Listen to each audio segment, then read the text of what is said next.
Hello guys, in the previous video I have shown this equation, that is v1, which is nothing but the orbital velocity of earth.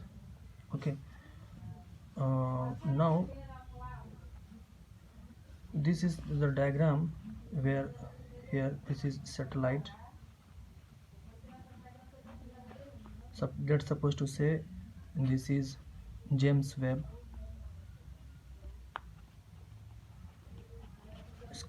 telescope. Okay, and this one is earth, it is earth, and this one is sun. Okay, and r1 is the distance apart of earth from sun, and d is the distance of satellite from earth surfaces. Okay, so we can say here v1 is nothing but of orbital velocity of earth. Okay, for a satellite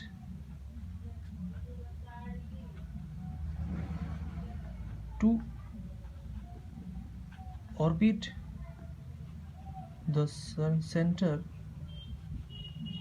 of mass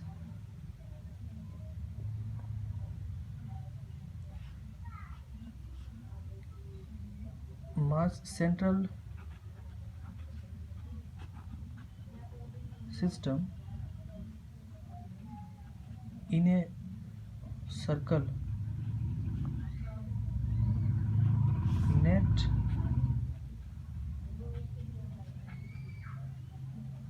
gravitational force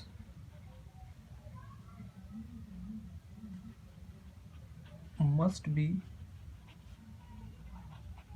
equal to the centrifugal force.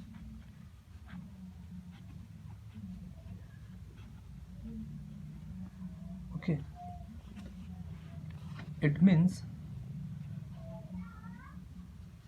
there are three main types of force acting on a satellite. One force, this is F1 because of gravity of earth. Okay, and F2 is gravity of sun. Okay,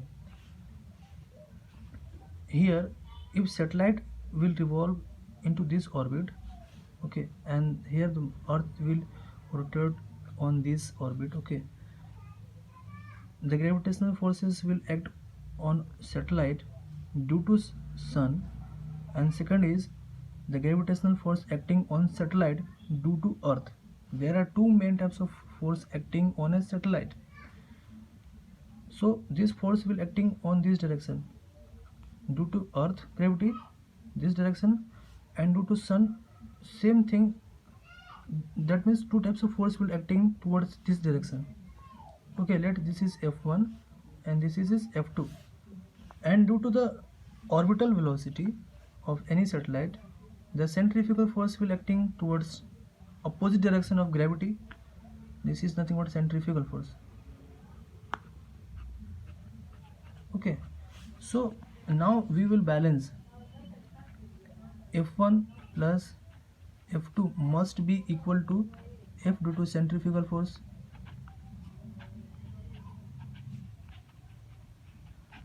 Okay,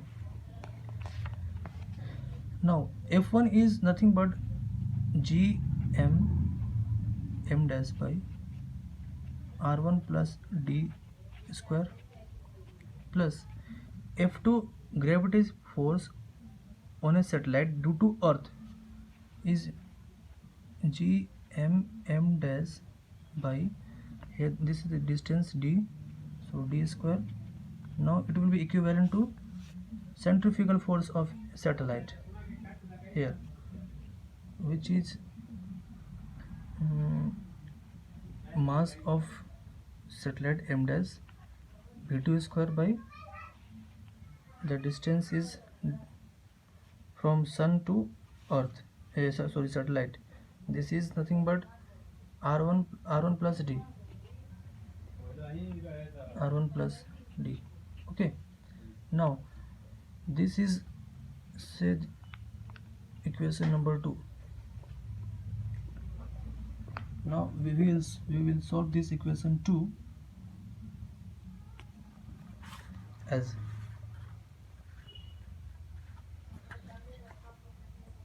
v for a constant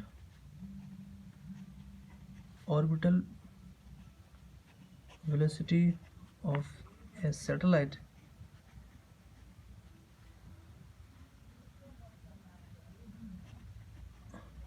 angular velocity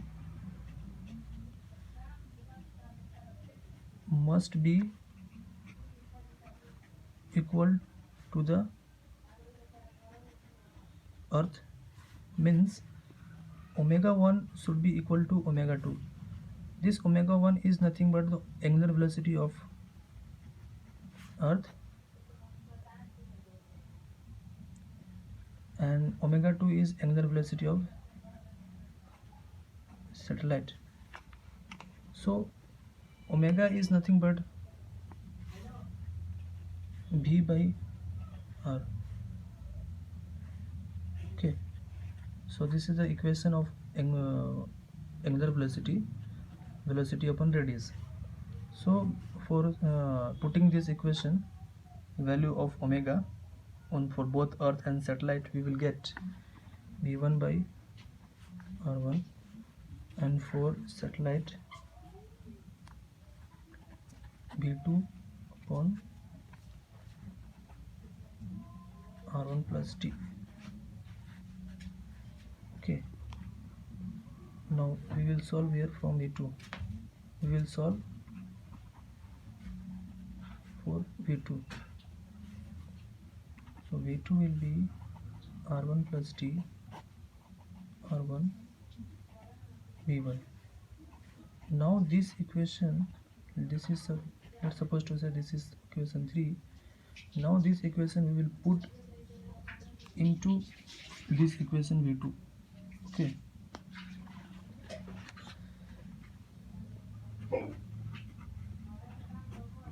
putting value of v2 into equation number 2,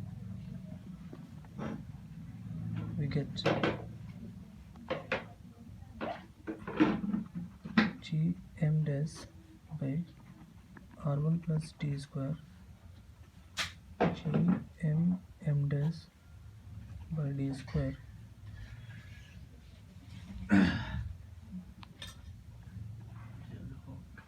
m dash r1 plus d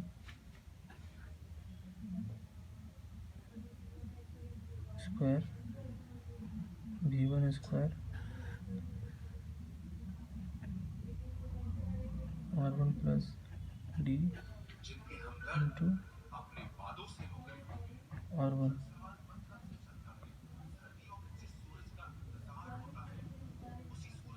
Here what will be the equation? r1 square. Okay,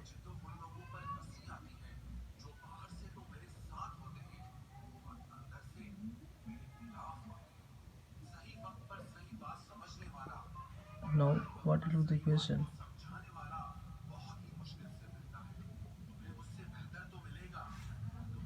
So cut, this is equation gm dash r1 plus t square gm dash d square m dash r1 plus t r1 square into v1 square. Okay, again we have earlier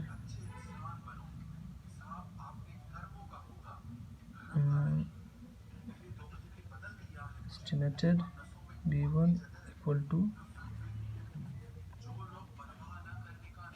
under root gm by r1. So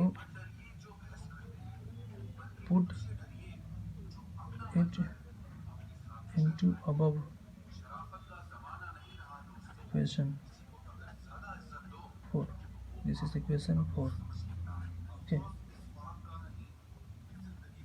we get